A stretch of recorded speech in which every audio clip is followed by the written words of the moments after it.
యేసయ్య పరిశుద్ధమైన నామానికి కృతజ్ఞతాస్తుతులు స్తోత్రాలు చెల్లిస్తూ ఈ వాక్యం వినుచున్న ప్రతి ఒక్కరికి కూడా మన ప్రభు అయిన యేసయ్య పేరిట వందనాలు తెలియజేస్తున్నాను. ఈ దినం దేవుని యొక్క వాక్యాన్ని ధ్యానం చేసుకుందాం. దశలోనికీయులకు రాసిన మొదటి పత్రిక 5వ అధ్యాయము 25వ వాక్యాన్ని ఈ దినం ధ్యానం చేసుకుందాం.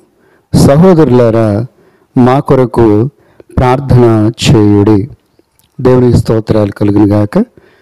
ప్రియమైనటువంటి దేవుని బిడ్డలారా, దేవుని కృపచేత ఈ సంవత్సరం పత్రికల్లో యేసు ప్రభు వారు తన పరిశుద్ధాత్మ ద్వారా సంఘానికి తెలియజేయించిన ప్రార్థనా విధానాలను మనందరం కూడా నేర్చుకుంటా ఉన్నాం. దేవునికి స్తోత్రం. ఈ వచనాన్ని చదువుతూ ఆలోచించి దేవుని సన్నిధిలో ధ్యానం చేస్తూ ఉన్నప్పుడు దేవుని యొక్క సంఘము సేవకుల కొరకు కూడా ఎంతగానో ప్రార్థించవలసినటువంటి అవసరత కలిగి ఉంది.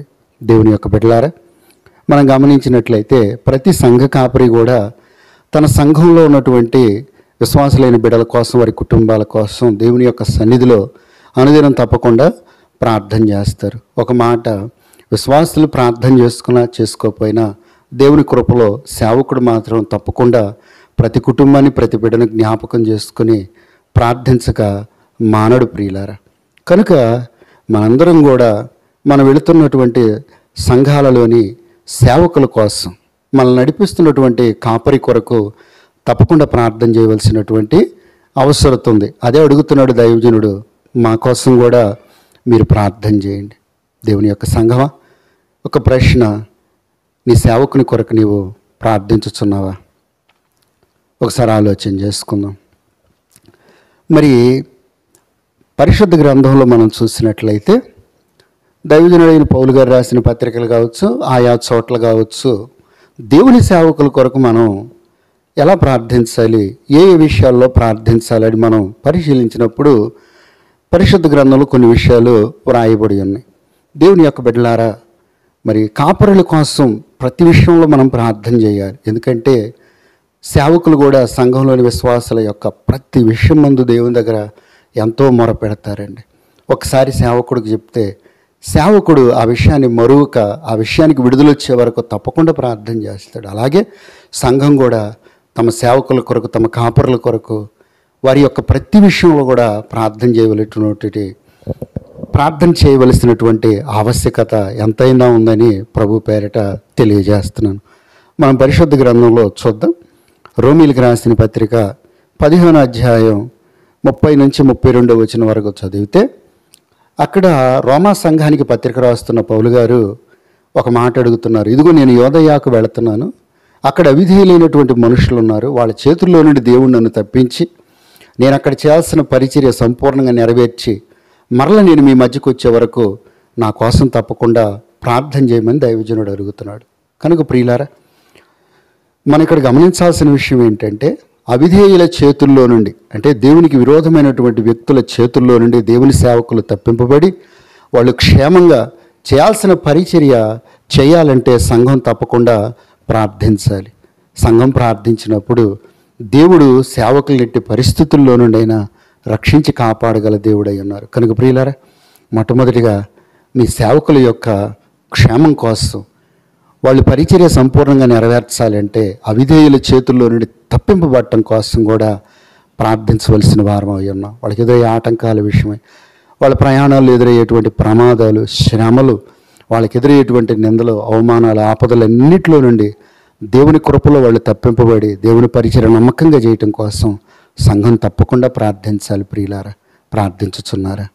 ఆ తరువాత మరొక విషయాన్ని మనం గమనించినట్లయితే కొలసీలకు రాసిన పత్రిక 4వ అధ్యాయం 4వ వాక్యంలో ఏమని రాయబడిందంటే, కొలసీ సంఘంతో దైవజనుడు అడుగుతున్నాడు, ఇదిగో మరి దేవుని యొక్క వాక్యం చెప్పడానికి నాకు అనుకూలమైనటువంటి సమయం దేవుడు అనుగ్రహించేటట్లు నా కోసం ప్రార్థన చేయండి. దేవుని వాక్యం ఉన్నది ఉన్నట్టుగా మర్మమై ఉన్నటువంటి ఆ వాక్యాన్ని, క్రీస్తు మర్మాన్ని నేను బోధించేటట్లుగా నాకు ఒక అనుకూలమైన సమయం కావాలి. దేవుడు ఒక అనుకూలమైనటువంటి సమయాన్ని ప్రజల మధ్యలో నాకు ఇవ్వాలని ప్రార్థన చేయమని చెప్తున్నాడు. నిజమే, సేవకుడు దేవుని యొక్క వాక్యాన్ని ప్రకటించడం కోసం ఒక అనుకూలమైనటువంటి సమయం కావాలి. ఆ అనుకూల సమయంలో వాక్యాన్ని బోధించినప్పుడు ఆ వాక్యం తప్పకుండా ఫలిస్తుంది. నేను కొన్ని చోట్ల గమనిస్తూ ఉంటాను. కూటమంతా బాగా జరుగుతూ ఉంటుంది, ఎందుకు వాక్యం చెప్పే సమయానికి ఎంతో ఆటంకాలు అడ్డులు కలుగుతూ ఉంటాయండి. పిల్లలకు వాళ్ళు చేయటం కావచ్చు, లేకపోతే ఇరుగు పొరుగు పరిస్థితులు కావచ్చు, చుట్టుపక్కల నుంచి మైకులు వినబడటం, ఇట్లాంటివి ఎన్నో జరుగుతాయి. అంటే ఏంటి?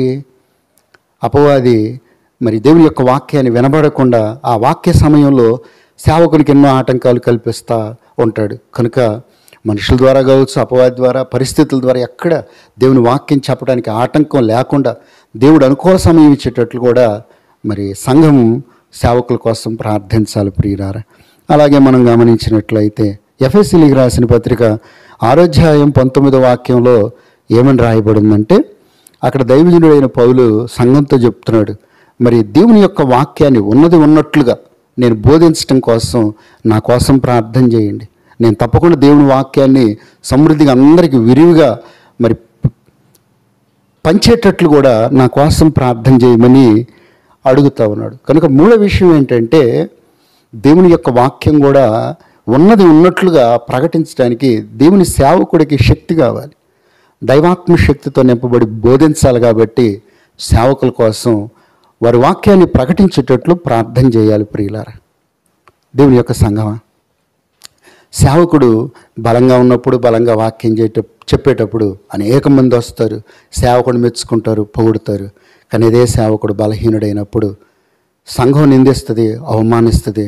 చాటుమాటుగా ఎన్నో రకాలుగా మాట్లాడుకునే విశ్వాసులు ఉన్నారు. కానీ ఎంతమంది ఆ దైవజనుడి కోసం కన్నీళ్లు గార్చి ప్రార్థన చేస్తారయ్యా, నా సేవకుడు బలహీనుడైపోయాడు, నా సేవకుడు ఎందుకు వాక్యం చెప్పలేకపోతున్నాడు, నా సేవకుడు ఎందుకో దిగజారిపోయాడు, దయచేసి ఆయన బలపరచండి ప్రభు అని ఎంతమంది దేవుని దగ్గర తమ సేవకుల కొరకు ప్రార్థన చేస్తున్నారు.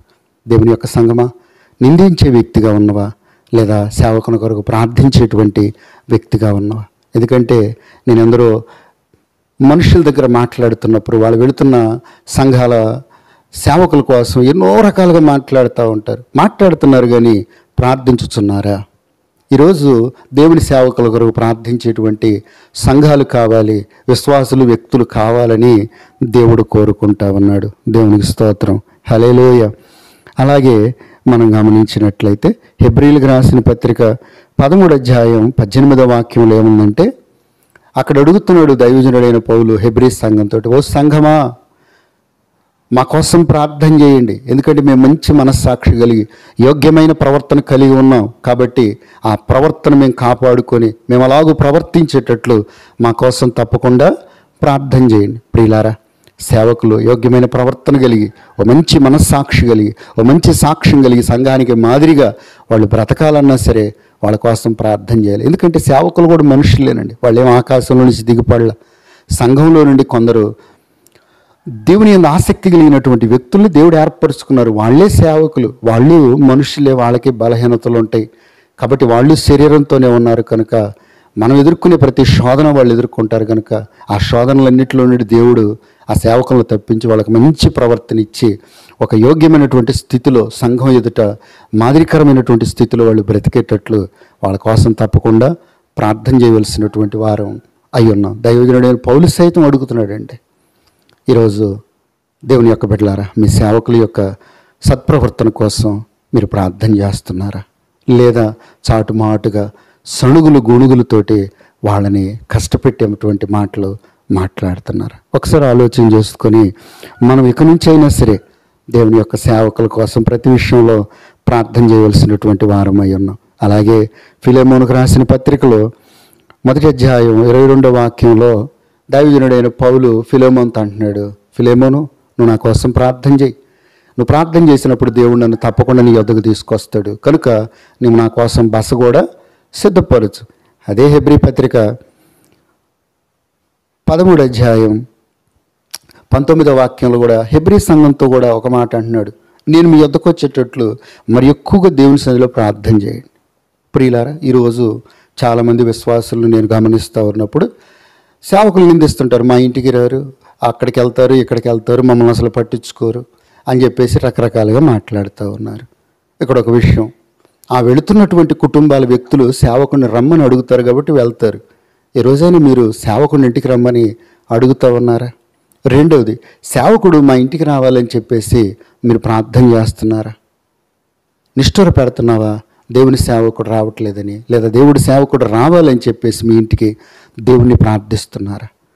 కనుక ప్రియులారా, దేవుని సేవకుడు మీ ఇంట్లో అడుగుపెట్టి దేవుని సన్నిధిలో మీ కొరకు ప్రార్థించాలంటే మీరు ఆ సేవకుడు వచ్చేటట్లు తప్పకుండా ప్రార్థన చేయాల్సినటువంటి వ్యక్తులు అయ్యి ఉండండి.